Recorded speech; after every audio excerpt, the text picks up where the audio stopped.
Jumlah pengangguran di kalangan diploma dan sarjana meningkat. Dunia kerja kita sedang tidak baik-baik saja. Badan Pusat Statistik melaporkan jumlah pengangguran di Indonesia mencapai 7,28 juta orang per Februari 2025. Dari jumlah tersebut, sebanyak 1,01 juta diantaranya merupakan lulusan universitas alias sarjana. Pada awal Juli lalu, Menteri Ketenagakerjaan Yasir Lim menyampaikan tingkat pengangguran pada Februari berada di angka 4,76% dari Angkatan Kerja Republik Indonesia. Halo semuanya, kembali lagi bersama saya Putri Nabila, mahasiswa Program Studi Pendidikan Ekonomi Universitas Sriwijaya Angkatan 2024. Tujuan pembuatan video ini guna memenuhi tugas ujian akhir semester mata kuliah Ekonomi Makro dengan dosen pengampu Ibu Yuliana FH SPD MPD. Badan Pusat Statistik atau BPS mencatat bahwa pengangguran dari lulusan diploma, S1, S2, hingga S3 terus bertambah sejak 2022. Kondisi ini mencerminkan bahwa peluang kerja bagi lulusan perguruan tinggi belum sebanding dengan jumlah lulusan yang dihasilkan tiap tahunnya. Pada Februari 2022, jumlah sarjana yang belum mendapatkan pekerjaan tercatat sebanyak 884.000 orang. Angka ini memang sempat turun di Agustus 2022 menjadi sekitar 673.000. Namun setelah itu kembali naik di Februari 2023. Jumlahnya mencapai 753.000 dan terus meningkat menjadi 787.000 di Agustus 2023. Memasuki 2024, angka pengangguran sarjana terus merangkak naik. Tercatat 871.000 orang pada Februari dan meski sedikit menurun di Agustus, angkanya masih tinggi di kisaran 842.000. Puncaknya terjadi pada Februari 2025 dengan jumlah lebih dari 1 juta penganggur. Hal ini menjadi angka tertinggi dalam 4 tahun terakhir. Hal ini terjadi karena lapangan kerja di sektor formal berkurang. Menurut Badan Pusat Statistik, dalam 5 tahun terakhir, jumlah lapangan kerja di sektor formal hanya mencapai 2 juta lapangan kerja. Berkurang sangat jauh dari periode sebelumnya, yang bisa menciptakan 8,5 juta lapangan kerja baru. Selain lapangan kerja formal yang berkurang, penyebab angka pengangguran tinggi adalah hasil pendidikan yang tidak cocok dengan kebutuhan industri. Betul, kerja apa saja yang penting halal. Tapi kamu sadar nggak sih kalau masalah ini dibiarkan begitu saja akan ada efek beruntunnya.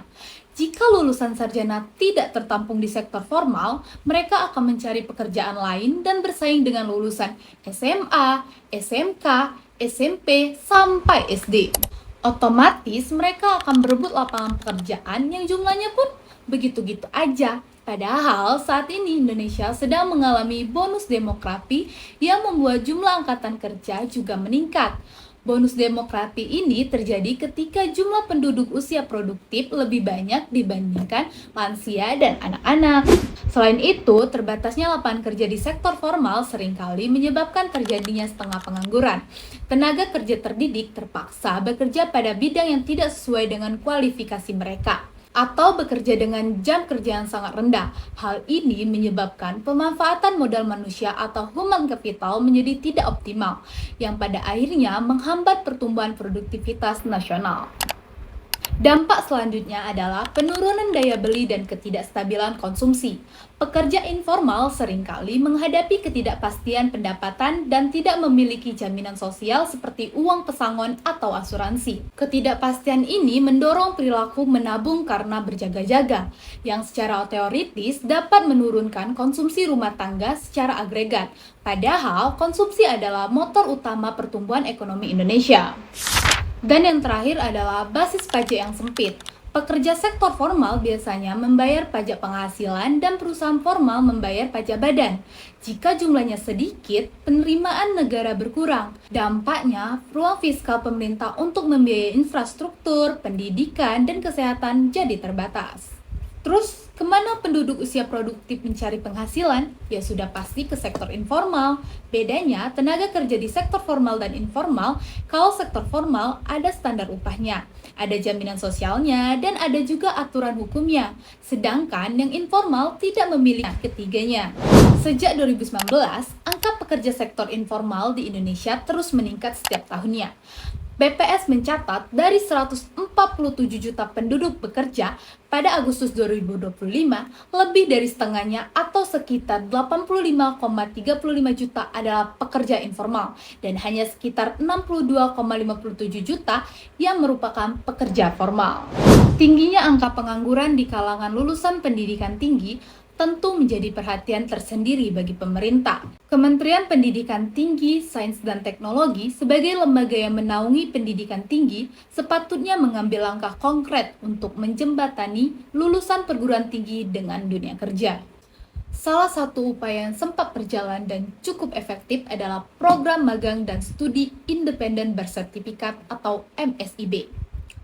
Program ini memungkinkan mahasiswa untuk terjun langsung ke dunia industri sebelum lulus, sekaligus memperkuat keterampilan praktis yang dibutuhkan di pasar kerja.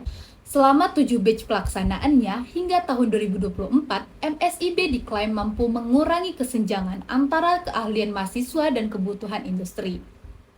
Namun, memasuki 2025, program ini mengalami perubahan seiring dengan perubahan struktur kementerian, di mana sebelumnya berada di bawah Kemendikbudristek. MSIB kini digantikan oleh program baru bernama Magang Berdampak. Meskipun memiliki tujuan serupa, transisi ini turut menimbulkan berbagai catatan di kalangan mahasiswa. Salah satu keluhan yang mencuat adalah terbatasnya jumlah mitra industri dalam program Magang Berdampak dibandingkan dengan MSIB sebelumnya.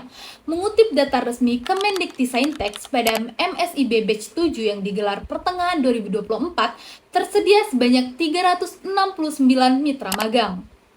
Sementara dalam program Magang Berdampak yang pendaftarannya dibuka sejak 16 Juni sampai 11 Juli 2025, hanya terdapat 17 mitra magang yang tersedia.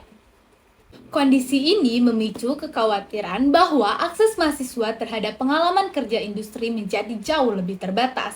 Padahal di tengah tingginya angka pengangguran sarjana, program-program magang seperti ini justru sangat dibutuhkan untuk meningkatkan kesiapan lulusan memasuki dunia kerja.